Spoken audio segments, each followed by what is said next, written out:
Look at this world. Look at what is happening to the Muslims since the fall of the Khilafat.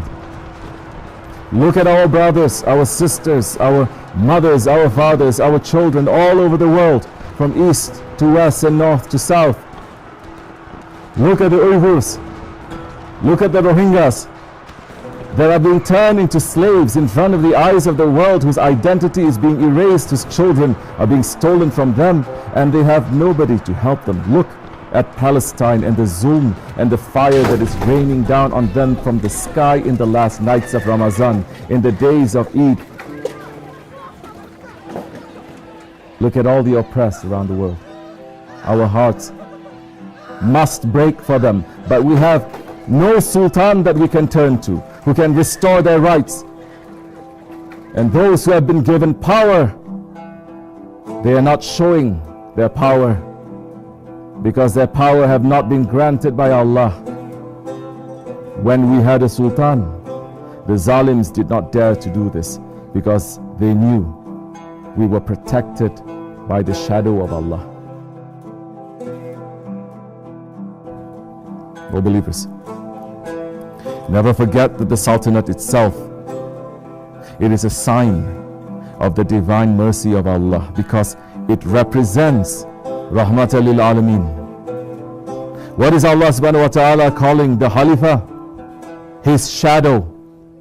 And that shadow by its very nature provides shade and comfort and relief and coolness to those that are under it. The shadow of Allah on the earth.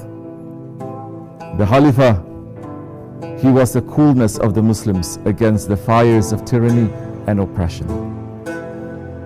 Holy Prophet ﷺ said, the Sultan, he is the shadow of Allah upon the earth. The weak seek refuge with him, and by him the oppressed are given victory. Whoever honors the Sultan of Allah in the world, Allah honors him on the day of judgment. So what happens when the shadow is removed? The weak have nowhere to seek refuge. There is no coolness, there is no comfort. The oppressed have no victory, and we became dishonored. They came to Ulu Hakan, Sultan of Allah, and they tried to buy Palestine from him. And the Sultan said to them, I cannot give away a handful of the soil of this land, because it does not belong to me.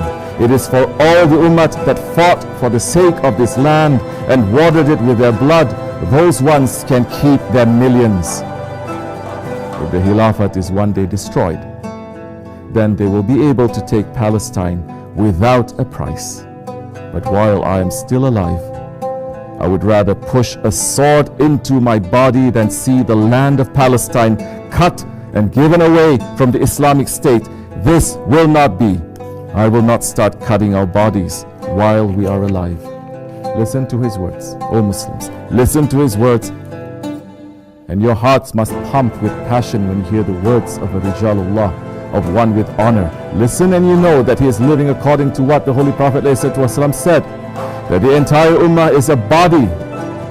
Yes, he was feeling the pain for the entire ummah, and he told us what would happen if the Ottomans ever were not ruling Palestine. He said, if the Ottomans one day withdraw, bloodshed will not stop there until Qiyamah. When there is no shade, we burn in the heat. Without the shadow of Allah, the ummah is burning.